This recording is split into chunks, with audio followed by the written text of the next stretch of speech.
Joksen Pardosi. Terima kasih Pak Pendeta. Terima kasih, selamat pagi. Salam buat kita semuanya, salam sehat juga, terutama Oma nih di Manado. Pagi-pagi kita sudah berjumpa dalam doa bersama pagi hari ini. Walaupun belum pernah salaman langsung, tapi sudah bisa tatap muka melalui layar Zoom pada pagi hari ini. Terima kasih, puji Tuhan. Kita terus mendoakan Oma selalu bahagia di dalam Tuhan, panjang umur, sehat selalu. Baik, terima kasih semuanya. Mari kita tundukkan hati kita. Kita akan dengarkan firman Tuhan. Mari kita berdoa. Terima kasih Bapa di surga. Kami bersyukur selalu atas kebaikan Tuhan, pertolongan Tuhan yang selalu menyertai kehidupan kami dari hari ke hari. Terima kasih atas berkat-berkat yang Tuhan berikan untuk mencukupi apa yang kami perlukan. Tidak pernah terlambat pertolongan-Mu ya Tuhan.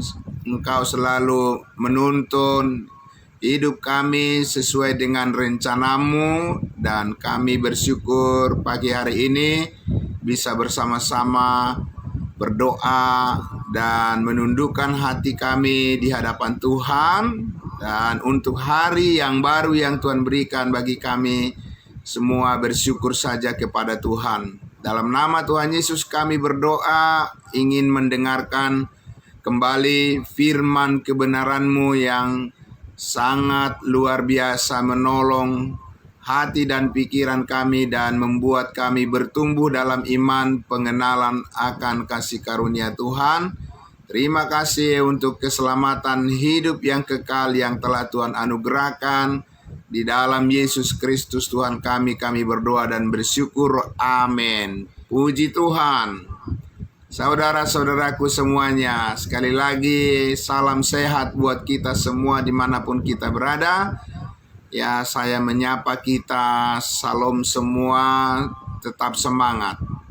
Baik saudara-saudaraku semuanya, kemarin kita sudah melanjutkan dan akan tetap kita lanjutkan lagi bagian dari pembelajaran kita firman Tuhan yang sangat luar biasa dari Efesus 2. Jadi Efesus 2 dari ayatnya yang saya akan membacakan lagi dari ayatnya yang ke 16 ya. 16 ya tidak apa-apa saya baca dari ayat 15 lagi karena masih banyak berkat Tuhan yang akan kita dengarkan sama-sama dari bagian Efesus pasal 2 ini supaya lebih tertanam lagi di hati kita semua tentang rencana Tuhan yang sangat indah di dalam kehidupan kita selagi diberi kesempatan waktu buat kita semua. Dari Efesus 2 ayat 15 ya, mulai dari ayat 15. Kita renungkan baik-baik lagi ya Bapak Ibu ya semuanya.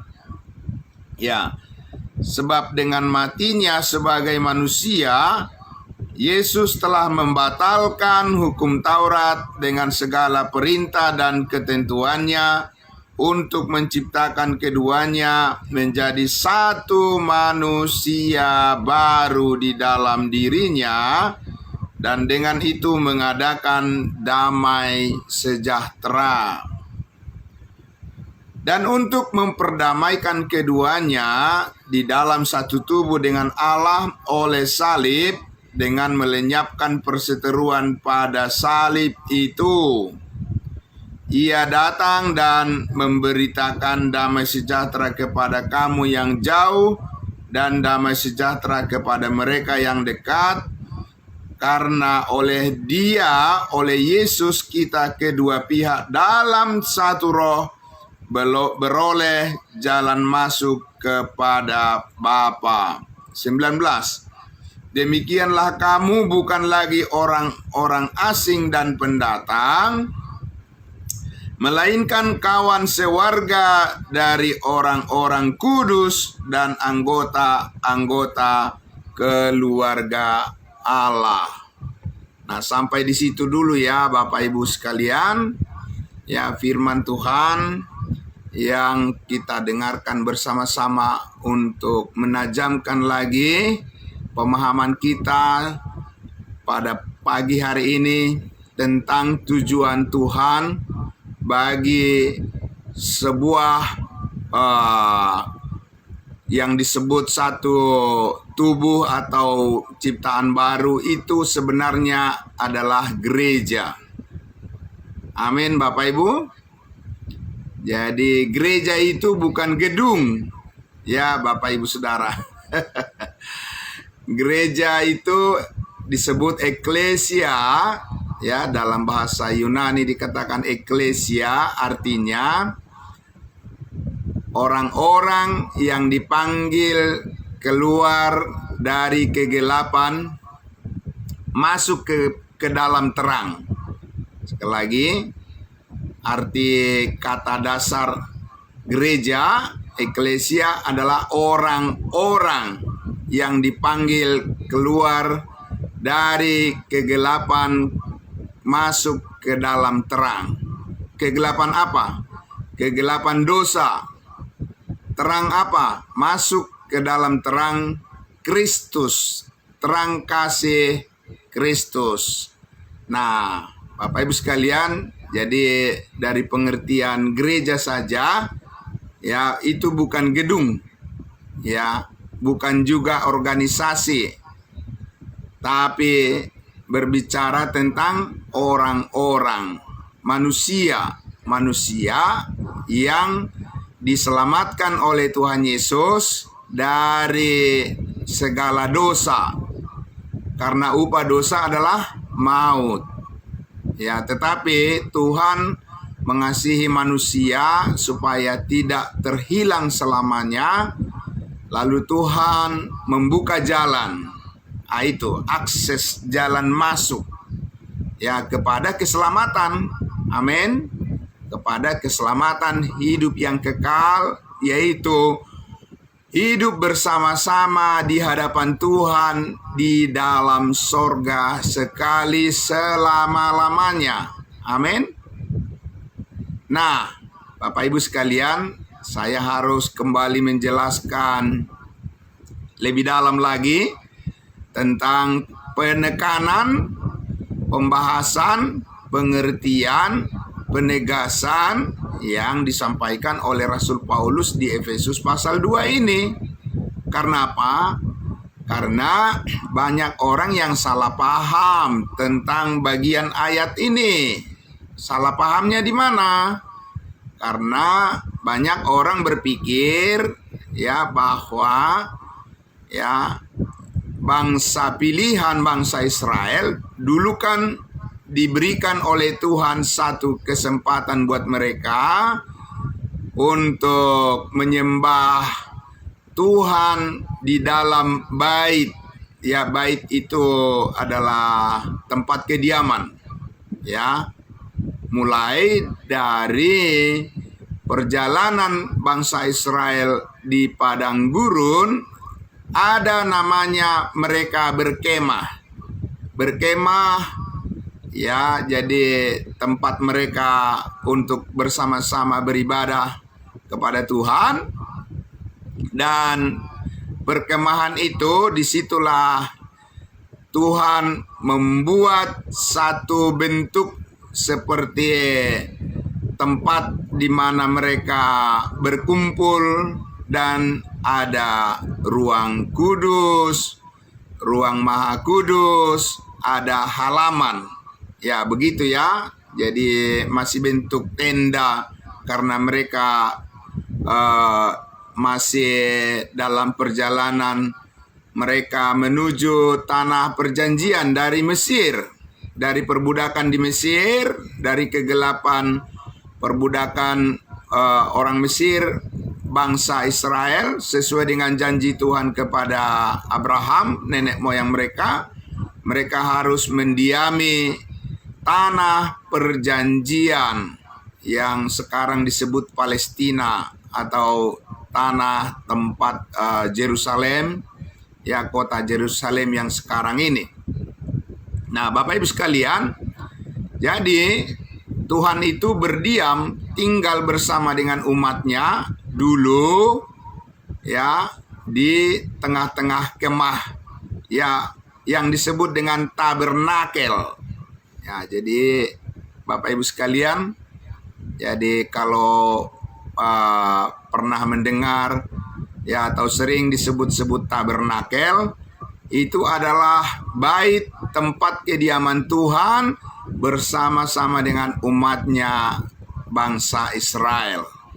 Ya, bukan dengan kita. Kalau dengan kita itu Tuhan menciptakan manusia baru, ciptaan baru, namanya tubuh Kristus. Amin.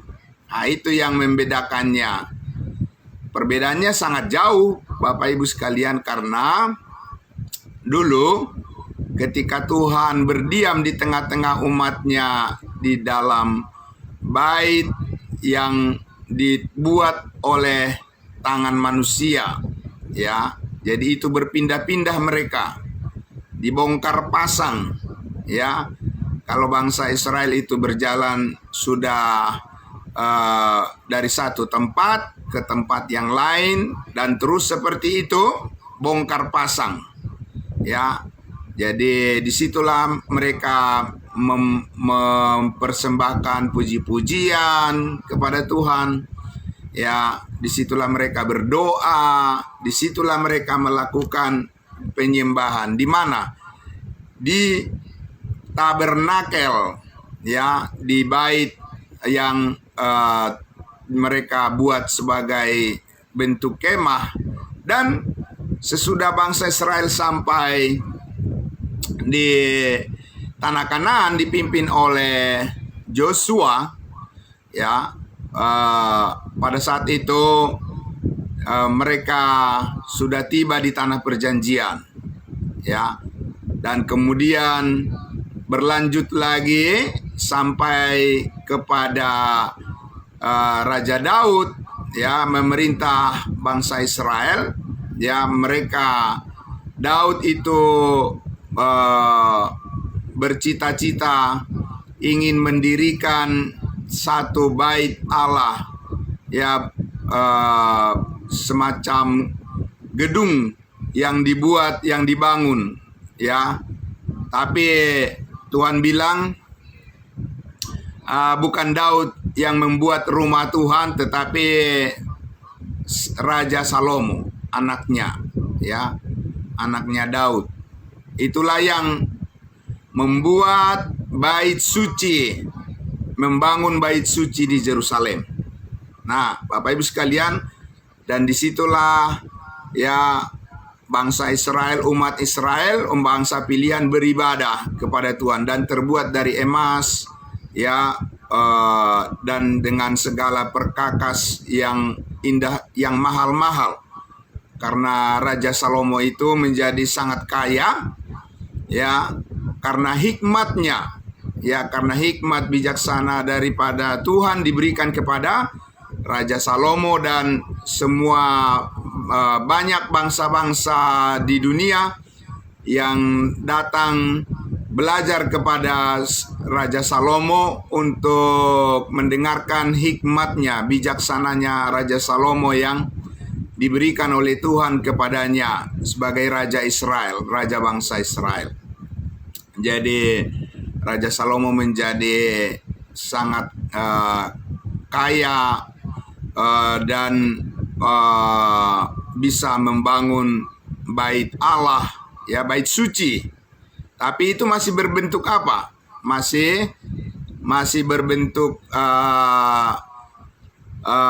bangunan buatan tangan manusia, ya, jadi masih seperti gedung-gedung yang dibuat oleh tangan manusia, tapi itu sudah mempunyai struktur bait Allah. Ada ruang Maha Kudus, ada ruang kudus, dan ada halaman, ada tempat pembasuhan. Jadi arsitektur daripada bait Allah itu cocok untuk bangsa Israel di Yerusalem. Disitulah bangsa Israel, orang Israel beribadah. Nah, Bapak Ibu sekalian, saya tidak bisa menjelaskan banyak tentang sejarah ya mengenai bait Allah bangsa Israel ini, ya, karena berulang-ulang dihancurkan oleh bangsa-bangsa yang mengalahkan bangsa Israel, dan berulang-ulang dibangun juga bait Allah, bait suci namanya. Jadi bait suci itu ada di mana? Ada di Yerusalem. Berupa apa? Yaitu berupa gedung buatan tangan manusia. Yaitu adalah rumah tempat beribadah umat Israel kepada Tuhan. Di sana mereka menyembah, melakukan penyembahan, dan di situ mereka belajar tentang hukum Taurat, ya, belajar tentang kitab suci, ya, untuk mengenal Tuhan yang benar, pencipta langit dan bumi. Tapi Bapak Ibu sekalian, ya, itu yang disebut dengan perkumpulan daripada bangsa Israel itu sebagai disebut dengan perkumpulan daripada agama Yahudi. Jadi tidak bisa beribadah di bait Allah, di bait suci, kalau tidak masuk menjadi agama Yahudi. Begitu Bapak Ibu. Karena apa? Karena itu persyaratan bagi orang yang ingin mengenal Tuhan dengan benar, Allahnya Israel, ya, Tuhan Elohim, Yahweh, yang sudah memperkenalkan dirinya kepada Musa melalui Musa, dan yang memberikan apa? Hukum Taurat. Jadi Bapak Ibu sekalian,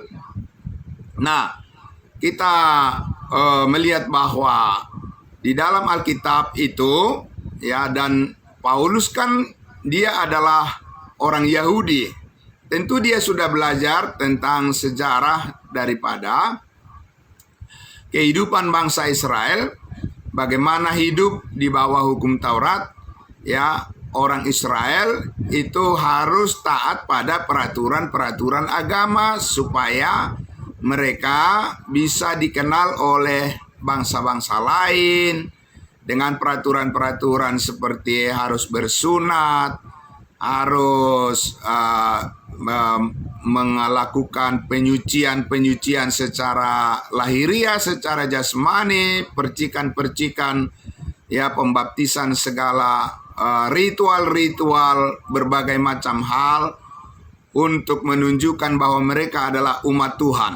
Ya, mereka adalah perkumpulan yang telah diselamatkan oleh Tuhan. Bapak Ibu sekalian, sekarang kita lihat bahwa sesudah bangsa Israel menolak Yesus Kristus, menolak Bapak Ibu Saudara, ya. Jadi mereka harusnya menyambut Yesus sebagai Mesias, sebagai Raja yang dijanjikan oleh Tuhan kepada nabi-nabi untuk memberkati umat Israel, bangsa pilihan. Tapi mereka menolaknya, mereka membunuh Yesus Kristus, menyalibkannya. Maka kita lihat bahwa, ya, bangsa Israel kehilangan kesempatan untuk melanjutkan lagi program Tuhan bagi mereka, janji Tuhan bagi mereka, bagi bangsa Israel, yaitu menjadikan bangsa Israel menjadi berkat bagi bangsa-bangsa di dunia. Itu rencana, ya, dari pihak bangsa Israel. Bagi mereka itu adalah sebuah kegagalan. Tapi Tuhan tidak pernah gagal, amin. Ya, tidak mungkin Tuhan gagal kalau manusia menolak rencananya. Karena apa? Karena ternyata ada rencana Tuhan yang rahasia. Saya ulang sekali lagi, ada rencana Tuhan yang rahasia untuk membentuk sebuah gereja. Tadi gereja sudah saya jelaskan pengertiannya adalah perkumpulan dari orang-orang yang telah diselamatkan dari kegelapan dosa dan masuk di dalam satu kesatuan, hidup di dalam terang kasih Kristus Yesus. Amin. Terang kasih Kristus Yesus yang mana? Yang telah dinyatakan oleh Yesus Kristus di atas kayu salib. Amin. Karena di atas kayu salib itulah Tuhan Yesus menyatakan kasih anugerahnya yang sempurna bagi seluruh umat manusia di dunia ini. Yesus mengampuni segala dosa kita. Amin. Ya, Yesus dengan darahnya menyucikan semua kesalahan kita manusia. Dia tidak memperhitungkan dosa-dosa kita lagi karena semua sudah diperhitungkan di dalam pengorbanan Yesus Kristus di atas kayu salib. Darahnya yang tertumpah itulah kurban yang sempurna untuk menggantikan korban-korban manusia yang tidak sempurna. Amin. Jadi kalau umat Israel, bangsa Israel itu, nabi-nabi, imam-imam mempersembahkan kurban-kurban karena dosa mereka, ya, semuanya itu melambangkan daripada kurban anak domba Allah, yaitu Yesus Kristus. Ya. Namun ada satu hal yang menjadi rahasia yang dibukakan oleh Tuhan, bahwa ternyata melalui kegagalan daripada bangsa Israel menerima Yesus sebagai Mesias, ternyata justru melalui kematian Yesus di atas kayu salib itulah semua manusia mendapat pengampunan dosa. Pengampunan segala dosa, bukan sebagian, Bapak Ibu Saudara. Ya, Yesus mengatakan sudah selesai. Amin. Ya, jadi saudaraku, ya, karena pengorbanan Yesus Kristus di atas kayu salib itulah, ya, sekalipun itu adalah merupakan kegagalan daripada bangsa Israel, umat Israel, tapi itu menjadi sumber keberhasilan, sumber kemenangan bagi semua orang yang percaya tanpa perbedaan bangsa, tanpa perbedaan suku, tanpa perbedaan warna kulit, tanpa perbedaan tingkat sosial, ya, bahasa dan seterusnya. Semua orang yang percaya saat ini, percaya kepada Yesus yang sudah mati, dikuburkan dan bangkit untuk mengampuni semua dosanya. Bukan sebagian, ya, semua dosanya. Kalau bangsa Israel itu mereka percaya bahwa dosa-dosa mereka masih dicicil, masih sebagian-sebagian dosanya diampuni Tuhan. Itu kepercayaan mereka. Ya, makanya mereka masih meminta dosa-dosanya dihapuskan. Mereka masih meminta dosa-dosanya diampuni Tuhan. Berbeda dengan kita, kepada kita Tuhan Yesus mengatakan bahwa kita sudah diampuni dari semua dosa kita. Amin. Semua kesalahan kita. Maka karena kita percaya hal itu adalah kabar baik, kabar anugerah, kabar kasih karunia Tuhan, maka kita diberikan jaminan kepastian keselamatan masuk sorga satu kali untuk selama-lamanya. Bukan karena hasil usaha kita, tapi karena kebaikan, anugerah, kemurahan hati Tuhan 100%. Amin. Ya, jadi bukan dicampur perbuatan-perbuatan kita untuk menjadi alasan Tuhan menyelamatkan kita. Tuhan menyelamatkan kita ya hanya melalui iman. Hanya karena percaya kepada Yesus. Ya. Dan banyak orang yang belum tahu kebenaran ini, mereka masih berusaha supaya masuk surga. Ya, sampai kapan bisa berusaha? Manusia adalah manusia yang berdosa dan tidak mungkin bisa mengusahakan dirinya supaya bisa masuk surga. Hanya Yesus yang mengusahakannya, dan usaha Yesus Kristus itu adalah Dia mati di kayu salib, nyawanya taruhannya. Amin. Jadi Bapak Ibu Saudara, jadi Yesus telah mempertaruhkan nyawanya. Dia adalah Tuhan. Ya, Dia adalah juru selamat satu-satunya. Ya, Dialah yang berkenan kepada Allah Bapa, ya, anak tunggal Allah Bapa yang melakukan kehendak Bapa di surga dengan sempurna. Maka setiap orang yang percaya seperti kita saat ini dan semua orang dimanapun yang percaya kepada pengorbanan salib Kristus, mereka sudah ada jaminan kepastian keselamatan masuk surga sekali untuk selama-lamanya. Supaya apa? Supaya kita dijadikan menjadi gereja tubuh Kristus. Amin. Apa artinya tadi gereja? Gereja adalah kumpulan dari orang-orang. Jadi ada orang-orang yang berkumpul namanya tubuh Kristus seperti kita lakukan saat ini. Kita kan berkumpul nih Bapak Ibu sekalian, walaupun kita secara fisik tidak hadir, tapi secara rohani kita satu kesatuan di dalam roh. Amin.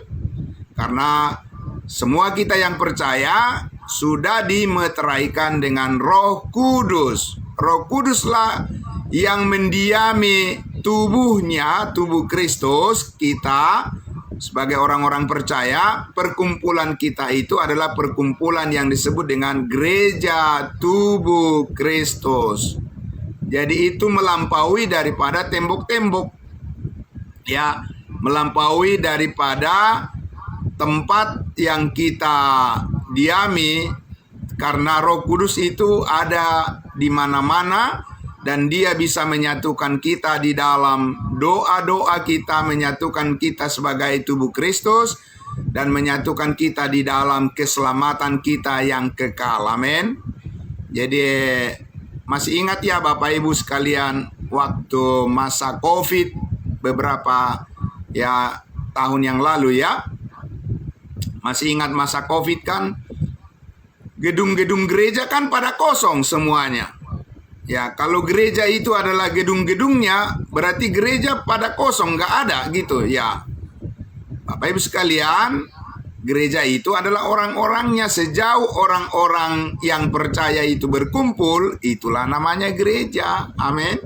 Bapak Ibu Saudara, itu luar biasa. Makanya kalau kita ingin menghadirkan gereja Tuhan selalu memuji-muji nama Tuhan, marilah kita berkumpul. Amin. Nah, seperti inilah cara kita berkumpul di zaman modern sekarang ini. Walaupun seperti ada Oma di Manado, ya ada Ibu Bet di sana, masih gereja masih bisa terlihat melalui kesatuan hati kita di dalam doa-doa kita dan mendengarkan firman Tuhan saat ini. Amin. Karena siapa? Karena kuasa siapa? Karena kuasa Roh Kudus yang telah mempersatukan kita di dalam tubuh Kristus. Amin. Nah, itu luar biasa. Makanya kita bisa saling membangun, saling mendoakan, saling menguatkan. Ya, tadi Oma dari Manado sudah menyampaikan kata-kata nasihat yang baik, bahkan doa-doanya juga tadi sudah disampaikan. Dan rasa terima kasih kepada kita semua ya, karena kita selalu mendoakan Oma di sana bahagia selalu, karena sudah sama-sama kita mempunyai jaminan kepastian keselamatan masuk surga ya, dan kita semua tidak bisa lagi dipisahkan. Kita adalah keluarga Allah di dalam Yesus Kristus. Kita bersatu dan kita akan berjumpa di dalam sorga suatu hari kelak. Semua kita akan berkumpul kembali setelah kita meninggalkan dunia ini. Ya, nah Bapak Ibu Saudaraku yang dikasihi Tuhan Yesus, itu sangat luar biasa. Maka kita ajak semua saudara-saudara kita mendengarkan berita kabar baik anugerah Tuhan yang sempurna di atas kayu salib. Disitulah Tuhan Yesus menyelesaikan segala hambatan dosa-dosa manusia untuk bersekutu dengan Tuhan. Maka kita bersyukur karena kita sudah menjadi satu tubuh Kristus di dalam Kristus. Kristus adalah kepala, ya, kita adalah anggota-anggota tubuhnya. Ya, amin. Dan kita melekat kepada Tuhan. Kita tidak jauh dari Tuhan. Kita sudah sangat dekat dengan Tuhan, bukan karena usaha kebaikan atau kepintaran kita, tapi karena darah Yesus yang tertumpah, tercurah di atas kayu salib. Amin. Nah, itu makanya setiap orang percaya haruslah bersyukur setiap hari, setiap saat. Amin. Bersyukurlah kepada Tuhan. Kita diberikan panjang umur, ya, luar biasa. Oma sekarang sudah 90 tahun ya. Wah, luar biasa. Ya, kasih karunia Tuhan itu sangat luar biasa. Sudah sangat jarang dijumpai ya oleh orang-orang di zaman yang hidup di zaman modern ini. Ya, doakan juga Oma supaya kita semua panjang umur juga semuanya ini. Semua orang pasti berdoa supaya panjang umur kan? Ya, supaya lebih lama lagi memuji-muji Tuhan. Tapi berapa lama pun umur kita yang diberikan oleh Tuhan, bersyukur sajalah. Amin. Dan selagi belum kita dipanggil oleh Tuhan, mari kita memuji-muji nama Tuhan. Mari kita memberitakan Injil keselamatan, memberitakan berita kabar baik, anugerah, kasih anugerah Tuhan yang sempurna. Semua dosa manusia sudah diampuni oleh Tuhan. Tuhan tidak mengingat-ingat lagi kesalahan semua orang. Maka kita pun tidak lagi mengingat kesalahan sesama kita. Amin. Saling mengampuni karena Tuhan sudah mengampuni kita semuanya. Amin. Itulah damai sejahtera Tuhan yang diberikan kepada tubuh Kristus, gereja tubuh Kristus yang telah diselamatkan oleh Tuhan untuk menjadi tempat kediaman, tempat Tuhan untuk berkarya, supaya semua orang memuji-muji namanya, memuliakan Tuhan, dan memberitakan kebenarannya. Amin. Terima kasih, selamat pagi untuk kita semuanya. Tetap semangat Bapak Ibu Saudaraku yang dikasihi Tuhan Yesus. Sekalipun saat ini dalam keadaan ya sulit, ya karena krisis global, ya krisis ekonomi, dan mungkin juga ada sakit yang dialami oleh anak-anak Tuhan, oleh orang-orang percaya. Tapi kita percaya bahwa oleh darah Yesus Kristus kita sudah disembuhkan. Amin. Kita sudah sembuh selama-lamanya dan kita sehat di dalam tubuh Kristus karena ada firman Tuhan yang selalu memulihkan kehidupan kita semua dan semangat kita untuk selalu bersyukur senantiasa. Amin. Mari Bapak Ibu Saudara, kita jalani hari yang baru yang Tuhan berikan bagi kita dengan tetap semangat, fokus terus kepada hal-hal yang baik yang bisa kita perbuat. Karena kita ini adalah tubuh Kristus, kita adalah gereja tubuh Kristus yang didiami, yang disertai, yang diberkati oleh Tuhan sampai selama-lamanya. Amin. Mari kita berdoa.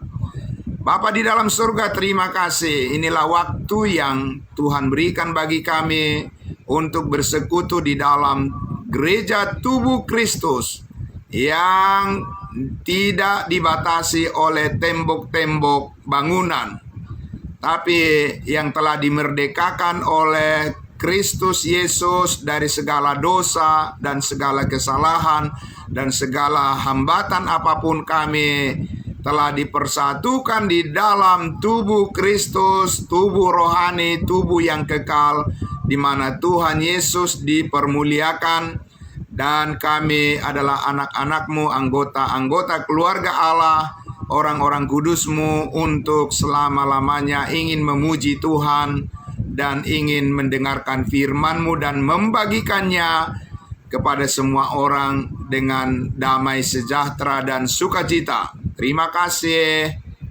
Sekali lagi kami terus mendoakan untuk Oma di Manado dan juga semua anak-anak dan cucunya semuanya, keturunannya. Tuhan memberkati dan Tuhan terus menjagai, dan kami semuanya saling mendoakan. Bersyukur sekali pagi hari ini kami bisa berjumpa di dalam pertemuan saat teduh ibadah kami memuji Tuhan dan mendengarkan firman. Terima kasih Bapa di dalam surga. Semua kami yang hadir pada saat ini, kami mau serahkan hidup kami ke dalam tangan Tuhan. Pekerjaan kami apapun hari ini, kami mau serahkan kepada Tuhan dalam penyertaan-Mu dan berkat-Mu yang selalu mencukupkan apa yang kami perlukan.